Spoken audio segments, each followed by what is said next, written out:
Hey ladies and gentlemen, this is Andrew Guy here up here in the frigid north. This is we the north up here in Canada, and I want to just stop by just to wish you all a happy Black History Month.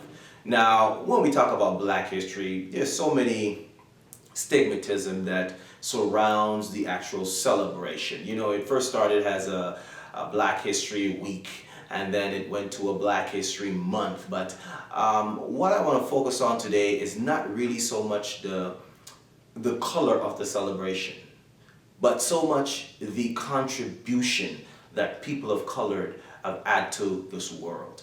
You know, I once thought of it this way. I said, you know, if there were no Black History Month celebration whatsoever, what would the world be like? What would the world be like? And so let's take, for example, some of the great Black inventors. What would driving be like if we didn't have the street light? Had it not been for, you know, Mr. Morgan, Mr. Garrett Morgan?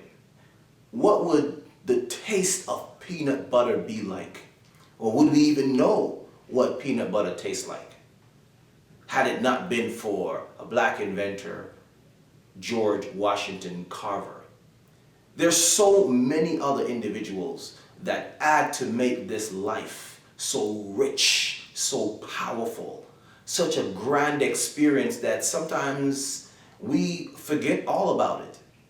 We think only of, you know, I had a dream. A lot of times for the past couple of years, most of the schools you go into today, and all they think about is, I have a dream, or by any means necessary. And we focus on the sitting in the cafe, the ones who get hurt, the ones who were killed. But if we focus on only the negatives, we will miss Black, we'll miss the color, we'll miss the history, we'll miss a race of humans that have transformed the world as we know it. Up here in the North Canada, we celebrate Black History Month.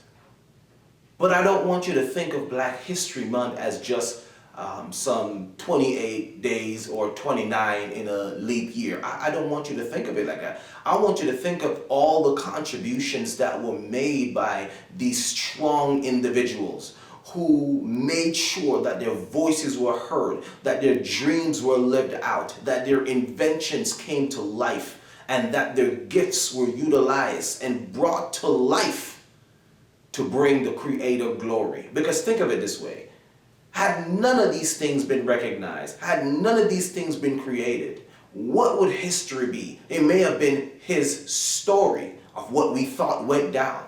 And if you weren't there at the time, in the 16, 17, 1800s, then you have no idea what took place and what these people endure to actually bring about some of the wonderful creations and inventions that they did. So when I think of Black History Month, I don't think of it as a month. I think of it as a moment. I think of it as an experience. And I want you to think of Black history as not just a Black color history. I want you to think of it as a human race history that can never be erased.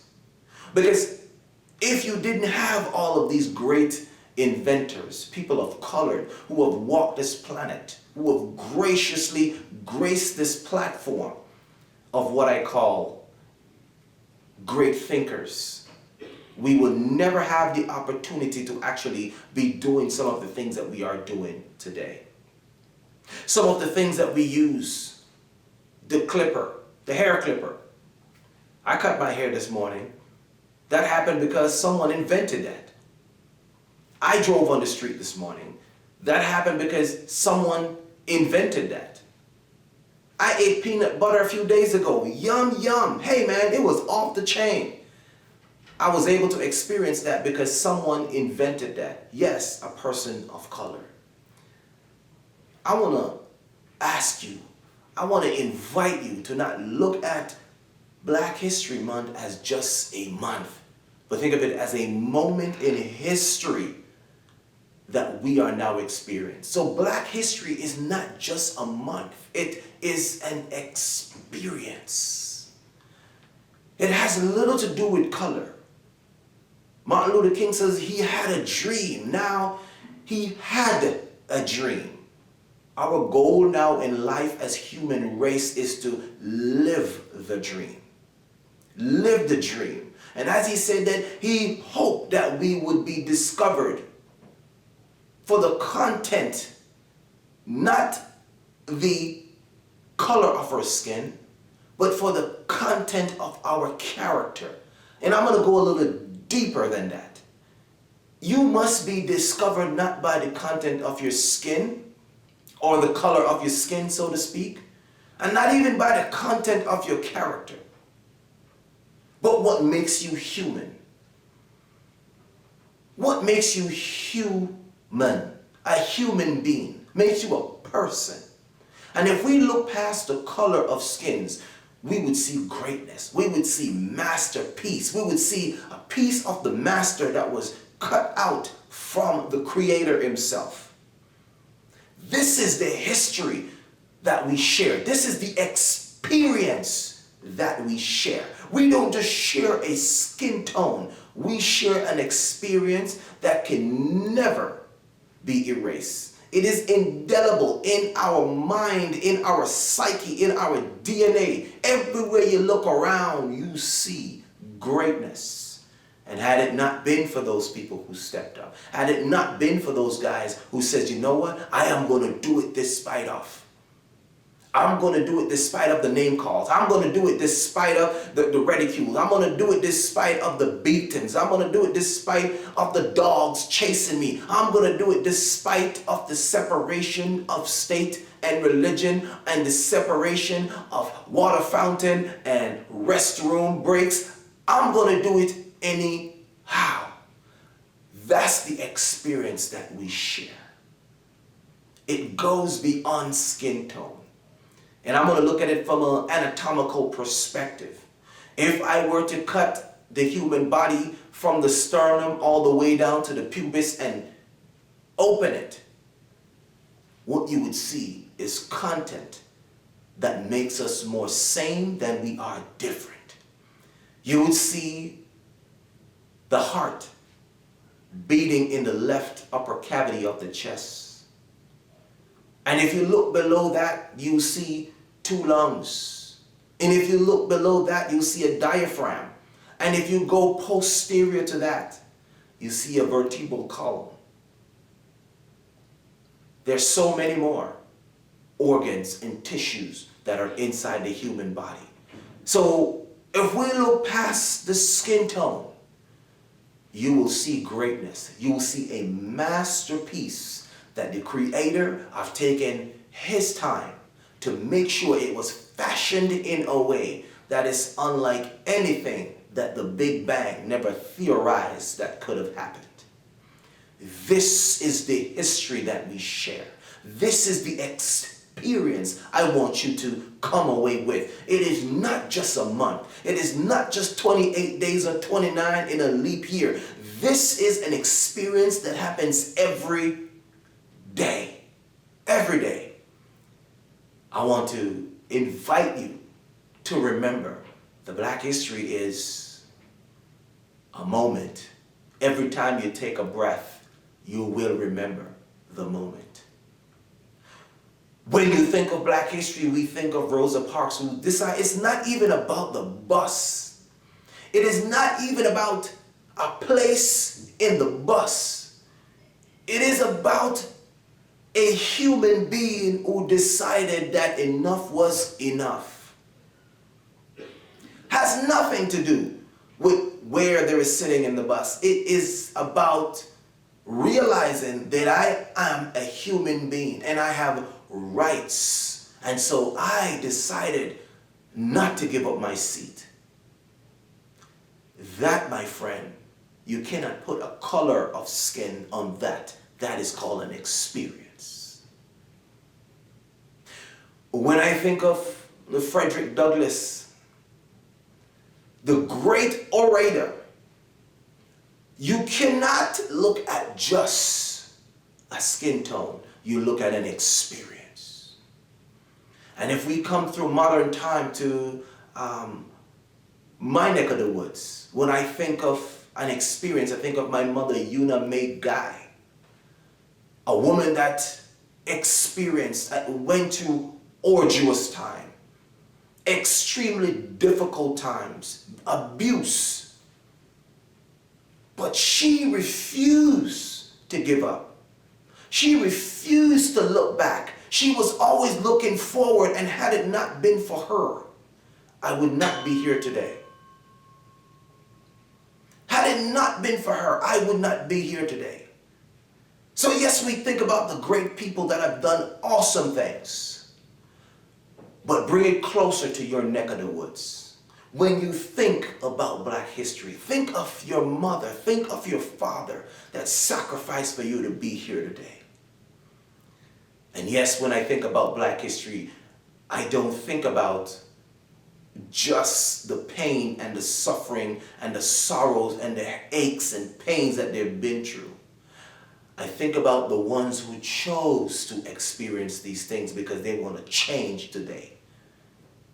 Had it not been for great men like George Washington Carver, we would not know what it's like to experience rubber. And there are a plethora of other products that he has created. But had it not been for him, I wouldn't be here today. So let's take the focus off color. Let's put the focus on the contribution, that great masterpiece of men and women that have contributed to this life to make living an experience we never forget. May it never be 28 days. May it never be 29 days. May it be a lifetime that you take to understand and reflect on the greatness that we're now experiencing. There was a deposit that was made in this earth, and you are extrapolating this, you are experiencing this right now. Why? Because they said, I have a gift that I want to deposit in the earth before I leave.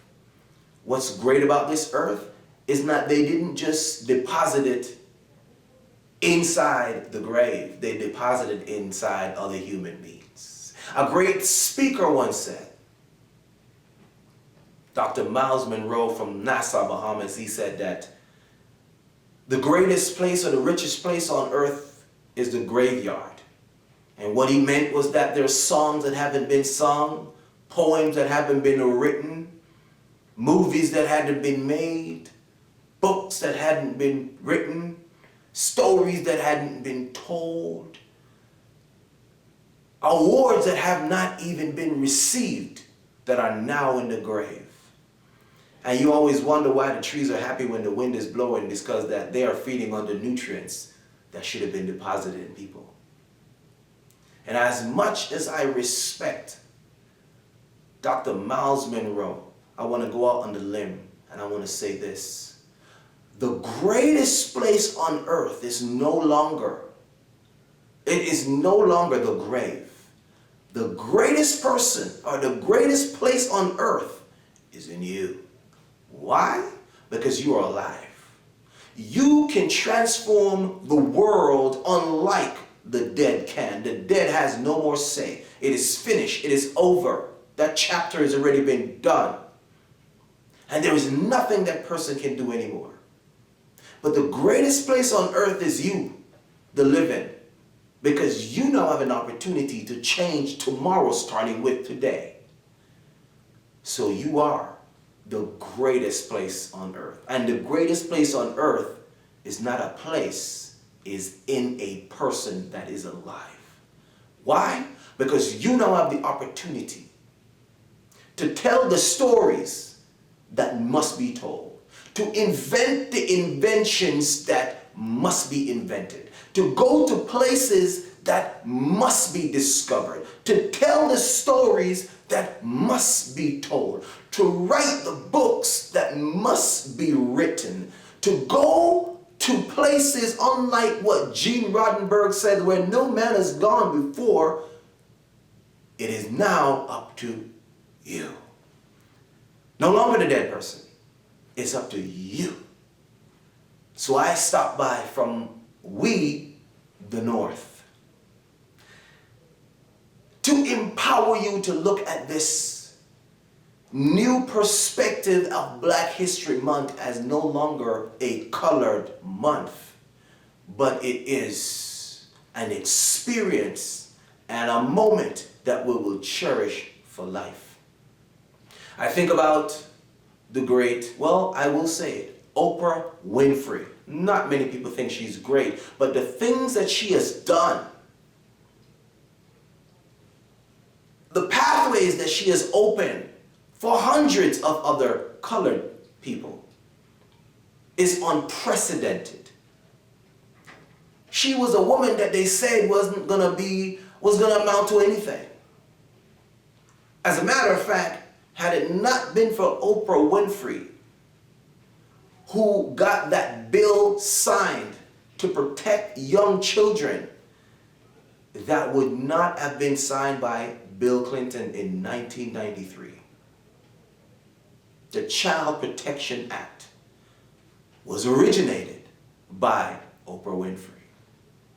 I think about Harriet Tubman, who didn't just free herself, but unselfishly went back in harm's way to make sure that those who was left behind had an opportunity, had a hope to not just experience what she has experienced, but also to give them a chance, a second chance at a first life.